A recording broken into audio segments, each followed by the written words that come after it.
پروانہ شمع رسالت مولانا شاہ امام محمد رضا خان علیہ رحمۃ الرحمان نے فرمایا خواب کی 4 حقیقتیں ہیں۔ پہلی کیا ہے؟ فرمایا پہلی حقیقت یہ ہے کہ یہ نفس کی شرارت کی وجہ سے آتی ہے۔ نفس کی شرارت کیا؟ کہ آپ دن بھر میں جو کام کرتے ہیں نا، وہی کام آپ رات خواب میں دیکھیں تو یہ نفس کے خیالات ہیں، نفس کی شرارت ہے، یہ کوئی قابل تعبیر خواب نہیں ہے۔ جیسے کوئی بندہ کوئی کام کرتا ہے تو خواب کے اندر بھی وہی کام کر رہا ہے، تو اب یہ قابل تعبیر تھوڑی ہے۔ دن بھر وہ وہی کام کرتا رہا، رات کو بھی وہی کام کرتا ہے، مطلب خواب کے اندر تو یہ قابل تعبیر نہیں ہے۔ دوسری قسم کی جو خواب ہے وہ ہوتی ہے شیطان کی شرارت کی طرف سے، شیطان کی طرف سے ہوتی ہے۔ شیطان اس کے اندر شرارت کرتا ہے۔ باقاعدہ سرکار صلی اللہ تعالیٰ علیہ وسلم نے ارشاد فرمایا کہ جب تم سوتے ہو تو شیطان تمہاری ناک کے اوپر آ کر بیٹھ جاتا ہے۔ عرض کیا رسول اللہ کیوں بیٹھتا ہے؟ تو آقا کریم علیہ الصلوۃ والسلام نے ارشاد فرمایا اس لیے بیٹھتا ہے کہ اگر رات کے وقت تمہاری سانس اکھڑنے لگے، تم موت کے قریب جانے لگو، تو تمہارا ایمان تم سے سلب کرنے کی کوشش کرتا ہے اور تمہیں وسوسے ڈالتا ہے۔ شیطان کی شرارت سے بھی خواب ہوتے ہیں، انسان کو پریشان کرنا مقصود ہوتا ہے، اور جو شیطان کی شرارت سے خواب ہو وہ بھی قابل تعبیر نہیں ہوتے۔ شیطان کی شرارت کے حوالے سے ایک واقعہ ذہن میں آیا۔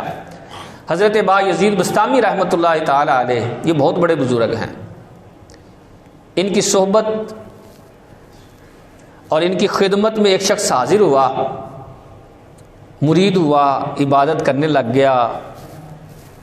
جب عبادت شروع کی، عبادت کی چاشنی کو محسوس کیا، دل روشن ہونا شروع ہو گیا۔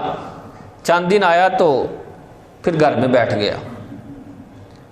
آپ نے اپنے مریدوں سے پوچھا یار وہ جو فلاں شخص آیا تھا وہ اب نہیں آ رہا۔ مرید اس کے پاس گئے، کہا یار تو آتا نہیں پیر صاحب کے پاس؟ کہا اب مجھے پیر کی ضرورت نہیں، میرا درجہ پیر سے بڑا ہو گیا ہے۔ اچھا جی وہ کیسے؟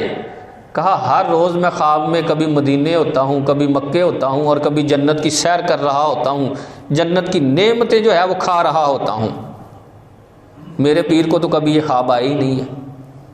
کہا اچھا جی۔ جا کر بیان کیا حضرت با یزید بستامی رحمۃ اللہ تعالی علیہ کو۔ آپ نے ارشاد فرمایا اس طرح کرو، اس سے جا کر یہ کہو کہ اب تم خواب میں جنت میں جاؤ نا تو لا حول شریف بھی پڑھ لینا۔ جا کر بتایا، رات سویا، خواب میں کیا دیکھتا ہے کہ جنت کی سیر کر رہا ہے، جنت کی بڑی پیاری نعمتیں دیکھ رہا ہے۔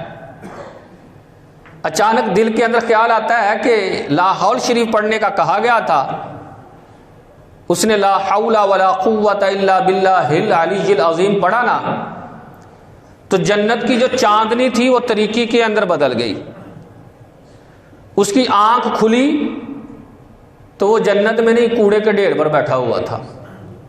بڑا پریشان، میں تو جنت کی سیر کر رہا تھا، اتنی خوبصورت، یہ کوڑے کے ڈھیر میں کیسے بدل گئی؟ روتا ہوا حضرت با یزید بستامی رحمۃ اللہ تعالی علیہ کی خدمت اقدس میں حاضر ہوا۔ حاضر ہو کر کہنے لگا حضور یہ کیا معاملہ ہے، میں نہیں سمجھ سکا۔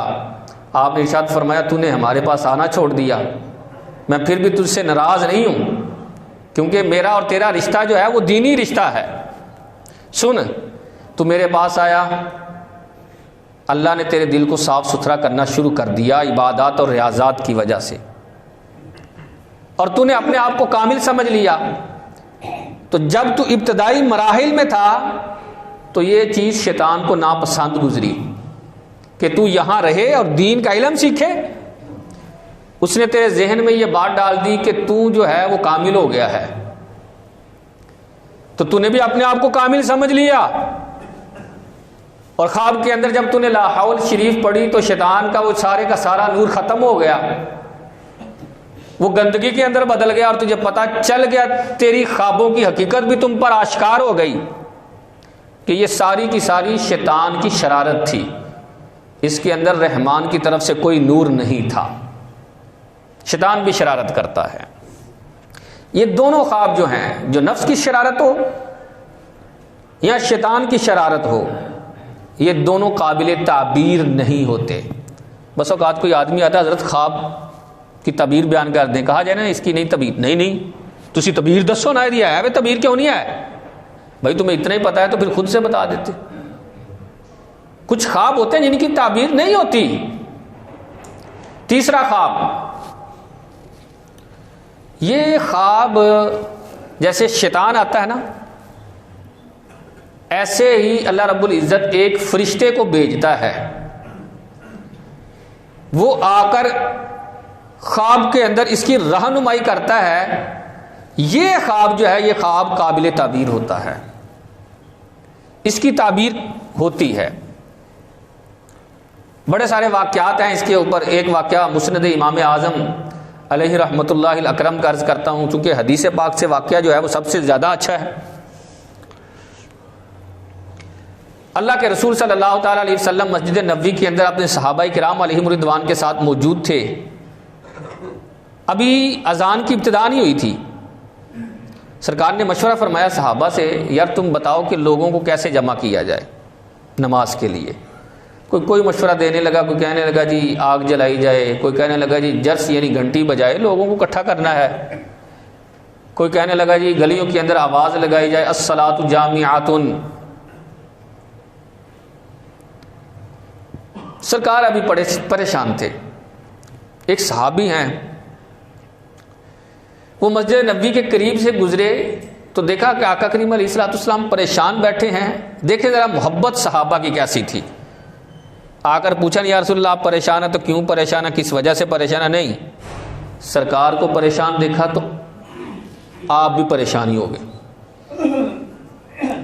اور یہ بڑے مالدار صحابی تھے، ڈیڑے دار آدمی، اللہ نے بڑا مال و دولت عطا فرمایا تھا۔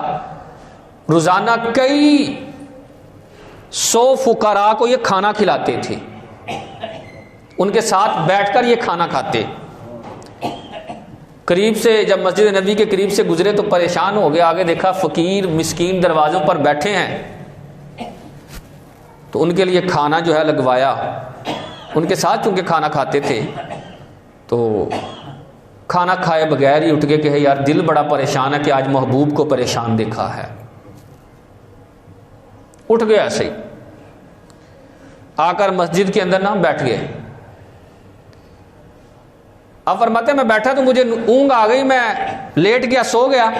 خواب کے اندر کیا دیکھتا ہوں کہ کوئی کہنے والا مجھ سے کہہ رہا ہے تجھے پتہ ہے کہ آمینہ کے لال کیوں پریشان ہے؟ کہا نہیں۔ کہا اس وجہ سے پریشان ہے کہ لوگوں کو نماز کے لیے کیسے جمع کیا جائے، اور اس کا حل یہ ہے۔ وہ صحابی کہتے ہیں پھر خواب کے اندر ہی انہوں نے مجھے اذان کی تعلیم دی، اذان سکھائی کہ ایسے کلمات کہنے ہیں۔ میں بیدار ہوا تو بڑا خوش تھا، میں فوراً سرکار کی بارگاہ میں بھاگ کر حاضر ہوا، لیکن آقا کریم علیہ الصلوۃ والسلام اپنے حجرہ انور میں تھے، گھر میں موجود تھے۔ کسی کو، ہر ایک کو گھر کے اندر جانے کی اجازت نہیں ہوتی تھی نا۔ میں دروازے پر کھڑا ہو گیا، اتنے میں سیدنا صدیق اکبر آ گئے۔ اور آپ وہ صحابی ہیں جن کے لیے سرکار نے فرمایا تھا صدیق اکبر سب کو اجازت لینے کی ضرورت ہے، لیکن جب تو آئے تو تیرے لیے اجازت نہیں، تو ایسے ہی آ جایا کر۔ اندر جانے لگے تو وہ صحابی آگے بڑھے، کہا اے صدیق اکبر اندر جا کر نا میرے لیے سرکار سے اجازت طلب کیجئے گا، مجھے بڑا اہم کام ہے سرکار سے۔ صحابی اندر گئے، جا کر اجازت طلب کی ان کے لیے۔ سرکار نے فرمایا بلا لو۔ اندر گئے، جا کر اپنا خواب سنایا کہ میں نے یہ خواب دیکھا ہے، کلمات اذان دہرائے۔ سرکار سن کر بڑے خوش ہوئے۔ ابھی ان کے کلمات ختم ہوئے تو ادھر سے سیدنا صدیق اکبر بول اٹھے، عرض کرنے لگے یا رسول اللہ اگر اجازت ہو تو میں بولوں کچھ؟ سرکار نے فرمایا ہاں بولو۔ آپ نے عرض کی یا رسول اللہ قسم ہے اس ذات کی جس کے قبضہ قدرت میں میری جان ہے، جس طرح کا خواب انہوں نے دیکھا ہے نا ایسے ہی میں نے بھی خواب دیکھا ہے، ابھی دیکھ کر آیا ہوں لیکن بیان کرنے میں یہ سبقت لے گئے ہیں۔ سرکار نے فرمایا بلال کو بلاؤ۔ حضرت سیدنا بلال کو بلایا گیا، فرمایا ان سے کلمات سیکھ لو، بلال کو کلمات سکھا دو کہ یہ بلند آواز والا ہے۔ پھر حضرت سیدنا بلال کو کلمات سکھائے گئے، پھر آپ نے اذان کہنا شروع کی۔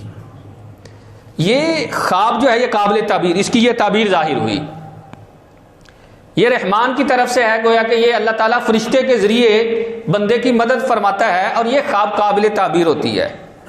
چوتھی قسم کی خواب کون سی ہے بھائی؟ جس کی تعبیر کی ضرورت نہیں ہوتی، بالکل واضح ہوتی ہے، وہ اللہ اور اس کے رسول کی طرف سے ہوتی ہے، تعبیر کی حاجت ہی نہیں، وہ خود تعبیر بن کر ظاہر ہوتی ہے وہ خواب۔ اس کے اوپر بھی بڑے سارے واقعات ہیں، جیسے امام بصیری علیہ رحمہ آپ اپنا خود واقعہ لکھتے ہیں، آپ فرماتے ہیں میں اتنا بیمار ہو گیا کہ ڈاکٹروں نے مجھے لا علاج قرار دے دیا کہ اب تمہارا علاج نہیں ہو سکتا، اب میں زندگی کی آخری سانسیں گن رہا تھا۔ اسی بیماری کی حالت میں نے ایک قصیدہ لکھا جس میں آقا کریم علیہ الصلوۃ والسلام کی بڑی ثناخوانی کی میں نے۔ آپ فرماتے ہیں کہ ایک رات کیا ہوا کہ میں قصیدہ لکھ کر فارغ ہوا تو آقا کریم علیہ الصلوۃ والسلام نے کرم فرمایا اور خواب کے اندر میرے پاس تشریف لے آئے۔ ارشاد فرمایا بصیری تم نے قصیدہ لکھا ہے؟ عرض کی یا رسول اللہ لکھا ہے۔ فرمایا پڑھ کر تو سناؤ۔ کتنا انداز ہے، کیسا محبت بڑا انداز ہے کہ سرکار خود ہی اپنی شان اپنے غلاموں سے سن رہے ہیں۔ اب فرماتے ہیں کہ میں نے قصیدہ پڑھ کر سنایا، سرکار بڑے خوش ہوئے اور تحفے کے اندر مجھے چادر عطا فرمائی۔ میں نے چادر لے لی، سرکار جانے لگے، میں نے عرض کیا رسول اللہ جب آپ تشریف لے آئے ہیں اب پھر بیماری کو تو بیماری نہیں رہنا چاہیے نا، آپ تو طبیبوں کے طبیب ہیں۔ اللہ کے رسول صلی اللہ علیہ وسلم نے خواب کے اندر ہی ایسے میرے جسم پر ہاتھ پھیرا اور چلے گئے۔